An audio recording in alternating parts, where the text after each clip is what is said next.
तो क्या हाल चाल है भाई लोग, सेक्टर में आपका स्वागत है। आज हम बात करेंगे one of the sickest artist of new generation Lil Uzi Vert के बारे में। Extremely talented and craziest rapper जिन्होंने अपने फोरहेड पे $24 मिलियन का डायमंड पियर्स करवाया है। 100 टूर लाइफ गाने से उजी ने पूरी दुनिया में धूम मचाई थी back in 2017 and even India में भी काफी फैंस है उजी के। बहुत एलिगेशंस लगे हैं उजी पे कि वो इल्यूमिनाटी से भी एसोसिएट है एंड सैटर्न की वर्शिप करते हैं। तो क्या ये सब सही बात है, क्या जानेंगे हम इस वीडियो में। म्यूजिक से अपने पैशन के चलते घर से निकाले जाने से लेके ग्रैमी अवार्ड नॉमिनेशन तक का सफर तय किया है उजी ने एंड आज हम इस वीडियो में जानेंगे उनकी पूरी लाइफ स्टोरी एंड उनके स्ट्रगल के बारे में। और अपना वीडियो 3 सेक्शन में डिवाइड होगा, उजी की पूरी बायोग्राफी, इंटरनेशनल हिप हॉप के अपडेट्स एंड लास्ट में कुछ अंडरग्राउंड आर्टिस्ट को शाउट आउट दूंगा।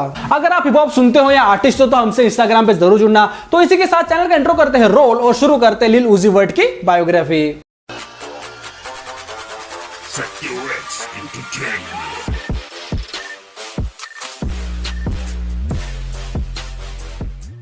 वीडियो शुरू करने से पहले I want to thank all you guys. अपने चैनल पे 50,000 सब्सक्राइबर्स क्रॉस हो चुके हैं एंड इसी मौके पे अपने भाई नीतीश का नया गाना डिनाइल आ चुका है एंड नीतीश भाई पहले ऐसे बंदे थे जिन्होंने हमारे चैनल पे अपना गाना प्रमोट किया था and he believed in sector x. तो सब लोग जाके इनके चैनल को चेक मारना। बहुत ही शानदार काम है भाई का एंड मैं हमेशा से नीतीश म्यूजिक का फैन रहा हूँ एंड ये वीडियो देखने के बाद आप लोग जाके इनके गाने को सपोर्ट करना एंड सेक्टर एक्स की तरफ से कमेंट करके सपोर्ट जरूर दिखाना। तो लिल उजी वर्ट, जिनका असली नाम है समीर बाइसिल वुड्स, इनका जन्म हुआ था जुलाई 31, 1994 फिलाडेल्फिया पेंसिल्वेनिया यूएस में। उजी जब छोटे थे तो उनके मॉम डैड सेपरेट हो गए थे, सो इस वजह से वो कुछ दिन अपनी मॉम के साथ रहते थे तो कुछ दिन अपने डैड के साथ रुकते थे। वो एक रफ और गैंग इन्फ्लुएंस हुड में रहते थे बट फिर भी उजी उन सब में इन्वॉल्व नहीं हुए एंड मैक्सिमम टाइम वो घर पे ही रहते थे। उजी ज्यादातर वीडियो गेम्स खेला करते थे एंड उसमें वो काफी ज्यादा प्रो प्लेयर थे। उनका फेवरेट गेम जो था वो था प्रो BMX 2 एंड उजी काफी ज्यादा कार्टून्स एंड एनीमे देखते थे। इनफैक्ट उस चीज का इन्फ्लुएंस आज भी हम उनके प्रोफाइल एंड सॉन्ग्स के कवर आर्ट पर देखा जाता है। इवन उनके कार्स पे भी एनीमे है। Uzi, you still got the diamond, brother? Yes, I had a show at Rolling Loud and I jumped in the crowd and they kinda ripped it out. How you feeling? I'm feeling good. I still had a diamond, so I feel good. All right. You got some great hands in the boxing, by the way. उस time पे उजी के एक friend थे जिनका नाम है ELISA. उन्होंने उजी को स्केटबोर्डिंग से इंट्रोड्यूस करवाया एंड इस तरह वो फिर थोड़े घर से बाहर निकलने लगे थे। म्यूजिकल इन्फ्लुएंस की बात की जाए तो यूएसए में ब्लैक फैमिलीज का कल्चर ही रैप म्यूजिक है, तो उन्हें काफी यंग एज में ही रैप म्यूजिक सुनने को मिलता है एंड उजी माइक जोन्स की एल्बम सुनते थे काफी ज्यादा एंड आगे चल के वो बाउ वाउ, मीक मिल और विज खलीफा के गाने सुनते थे। अकॉर्डिंग टू उजी, विज खलीफा उनके फेवरेट रैपरों में से एक है एंड करेंटली उनके अच्छे संबंध है विज खलीफा से। रैप म्यूजिक के अलावा कुछ और जनर ने अट्रैक्ट किया था उजी को, लाइक इमो, फंक म्यूजिक एक्सेट्रा। वो paramour, my chemical romance, the all American rejects and जीजी जैसे आर्टिस्ट को सुनने लग गए थे। एंड ओवरऑल उजी के म्यूजिक और उनके एटीट्यूड में सबसे बड़े इन्फ्लुएंस बने मेरिलिन मैनसन। इवन उनके इस आर्टिस्ट चॉइस के लिए उन्हें स्कूल वगैरह के फ्रेंड्स चिढ़ाते भी थे। सेम वैसे जैसे अपने यहाँ हनी सिंह या बादशाह को सुनो तो जो म्यूजिकल जीनियस बनने वाले लोग हैं वो फोकट ही जज करते हैं। मींस इट्स ओके तुम्हारा म्यूजिक टेस्ट कुछ भी हो, बस बाकी लोग की भी रिस्पेक्ट करनी चाहिए। उस हेट से उजी को कोई फर्क नहीं पड़ा एंड उजी ने जितना हो सके उतना गाना डाउनलोड कर लिया मेरिलिन मैनसन का अपने सिस्टम पे। My father, the Pale Emperor. He is? Listen here.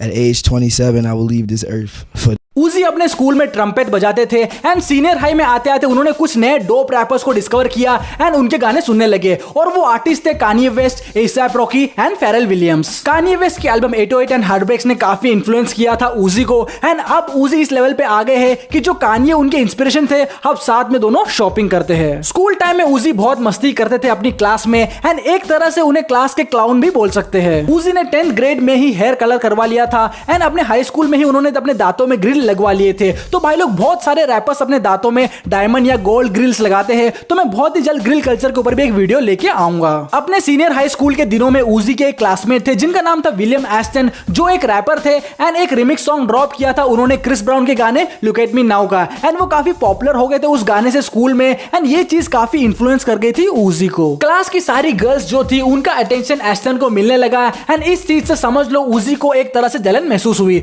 उजी ने फिर एस्टन को बोला कि वो भी रैप करते हैं, एक्चुअली वो एक झूठ था एंड एस्टन ने बोला कि चलो उजी एक रैप सुनाओ एंड उजी ने कुछ बहाना मार दिया और वो वहां से निकल गए। और कुछ दिन बाद उजी ने मेहनत करके एक रैप वर्स लिखा एंड एस्टन को सुनाया। मींस वो उनके जीवन का पहला रैप वर्स मान लो एंड एस्टन को वो वर्स काफी सही लगा एंड उन्होंने उजी को अपने छोटे स्टूडियो में इनवाइट किया स्कूल के बाद एंड उसके बाद विलियम एस्टन और उजी एक साथ गाने बनाने लगे एंड ऐसे एंट्री हुई रैप में उजी की या लिल उजी वर्ट। एंड अगर आप PUBG खेलते हो तो आपको पता है उजी कितनी फास्ट गन है एंड लिल उजी की हाइट भी छोटी है, तो अकॉर्डिंगली ये नाम उन पे सूट हो ही गया। वेल या अब पबजी ने उसको BGMI बोलेंगे। फिर लिल उजी वर्ड नाम से वो साउंड क्लाउड पे गाने डालने लगे एंड शुरुआती दिनों में उनके गाने बिल्कुल भी नहीं चल रहे थे, इवन तो वो काफी ज्यादा शेयर भी कर रहे थे। बट आगे जाके एक दिन उनके एक गाने को 150 प्लेस मिला साउंड क्लाउड पे, वहां से वो 300 पहुंच गए और वहां से देखते ही देखते वो 3000 प्लेस पे पहुंच गया। उनके साउंड क्लाउड पे आज भी वो गाना है इन द फील्ड फ्रीस्टाइल, और यहाँ वो साउंड क्लाउड पे ऊपर जा रहे थे बट वो स्कूल के रिजल्ट्स में नीचे आ रहे थे, इवन तो वो काफी लफड़ों में फंस रहे थे, लाइक लड़ाई and all. But the thing is उनको उनकी मॉम से वार्निंग मिल गया था कि उन्हें पढ़ाई अच्छे से करनी पड़ेगी वरना वो उन्हें घर से निकाल देगी, और ये टाइम काफी स्ट्रेसफुल था उजी के लिए। वो पूरे सिटी में फेमस हो रहे थे बट अनफॉर्चुनेटली उनकी फैमिली का बिल्कुल भी सपोर्ट नहीं था उनको। पर उजी को अपने आप पे भरोसा था कि उनके म्यूजिक को लोग सुनेंगे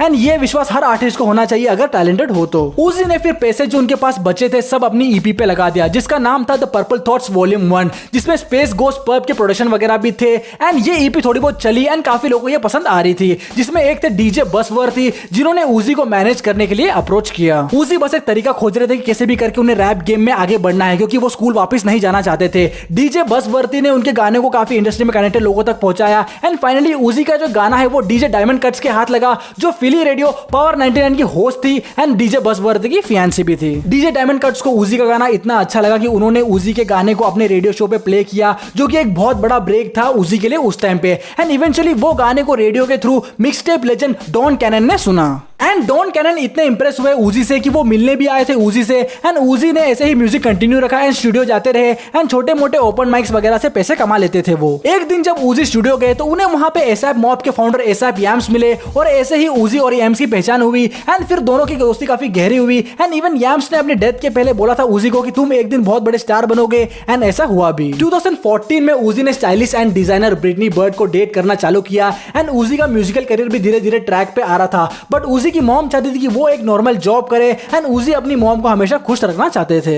She didn't, I don't know, she just imagine, she don't know no rappers, so she like, that he about to become a rapper, like, she ain't believe it, just imagine, she don't know. And इसके चलते वो ऐसे stock boy काम करने लगे bottom dollar में, पर उन्होंने वो जॉब भी कुछ टाइम बाद छोड़ दिया बिकॉज़ उजी अपने म्यूजिक को लेके अपने पैशन को रोक नहीं पा रहे थे। जॉब छोड़ने की वजह से उनको घर से निकाल दिया और वो अपनी ग्रैंड मदर के साथ रहने चले गए एंड उनकी ग्रैंड माँ को उनका म्यूजिक काफी अच्छा लगता था बिकॉज़ उजी उनको अपने गाने वगैरह सुनाया करते थे एंड फाइनली वो वहां स्टे करके अपने म्यूजिक पे कॉन्सेंट्रेट कर पा रहे थे। अपने सिटी में अच्छा खासा बस बना लिया था उजी ने, इवन वो बड़े बड़े आर्टिस्ट के कॉन्टैक्ट में थे like Wiz Khalifa and all. Uzi Wiz के शो में डीजे ड्रामा से मिलते हैं डॉन कैनन के थ्रू एंड डीजे ड्रामा को उन्होंने अपने डेमो सॉन्ग्स वगैरह सुनाए और वो काफी इंप्रेस हुए एंड उजी को अटलांटा बुलाया रिकॉर्डिंग सेशन के लिए डीजे ड्रामा ने। अटलांटा में उजी ने उनके ईपी द रियल उजी पे काम किया एंड उजी को एक बड़ा ब्रेक तब मिला जब वो फीचर हुए थे 2015 में डीजे कार्नेज के सॉन्ग WDYW में, जिसमें उनके साथ एसएफ फ्रेग और रिच द किड भी थे एंड ये गाना सुपर हिट साबित हुआ एंड उजी की लाइफ चेंज होने लगी यहाँ से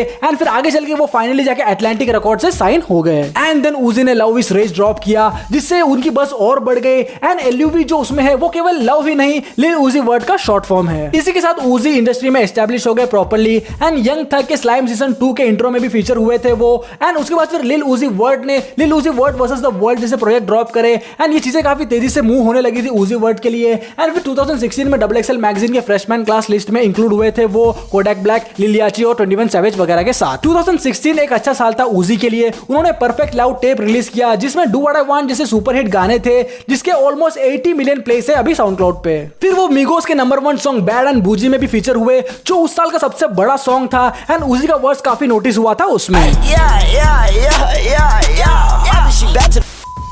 द वीकेंड के साथ उजी स्टारबॉय टूर पे गए थे एंड जब वो इस टूर के दौरान लंदन में थे तो उजी का ब्रेकअप हो गया था एंड उन्होंने इसी टाइम के दौरान एक गाना लिखा था एक्सो टूर लाइफ, जिसमें एक्सो जो है वो रेस्पेक्ट शो किया है वीकेंड के ब्रांड एक्सो को एंड वो टूरिंग कर रहे थे। सो ये गिमिक है एक्सो टूर लाइफ टाइटल का। इस गाने के वीडियो में नैव और वीकेंड जैसे आर्टिस्ट भी फीचर हुए हैं एंड वीकेंड एंड उजी इल्यूमिनाटी से भी बिलोंग करते हैं, ऐसी अफवाह भी उड़ी थी इस गाने के दौरान। एंड शुरू में एक्सो टूर लाइफ गाना इतना चला नहीं, बट उजी के जो कोर फैंस थे उन्हें ये गाना काफी अच्छा लगा, बट आगे चल के जब इस गाने को रेडियो प्लेस वगैरह मिलने लगे तो ये गाना आग की तरह फैला। यूएसए में ये गाना 7 टाइम प्लैटिनम पे पहुंच गया एंड MTV म्यूजिक अवार्ड्स में ये सॉन्ग को सॉन्ग ऑफ द समर का अवार्ड भी मिला एंड इसी सक्सेस के चलते उजी ने अपना label debut album Luv is Rage 2 drop किया जो कि टॉप पे जा पहुंचा बिलबोर्ड पे। इवन ग्रैमी अवार्ड में बेस्ट न्यू आर्टिस्ट के लिए भी नॉमिनेट हुए थे उजी एंड उसके बाद उजी ने अपनी ग्रैंडमदर को एक घर खरीद के दिया क्योंकि एक टाइम पे उनकी ग्रैंडमदर ने ही उनके विजन पे विश्वास रखा था एंड उसके बाद उजी ने अभी तक 2 स्टूडियो एल्बम, 4 मिक्सटेप और 3 EP निकाल निकाल चुके हैं। इवन थो 2019 जनवरी में उजी ने म्यूजिक से अपना रिटायरमेंट अनाउंस किया था,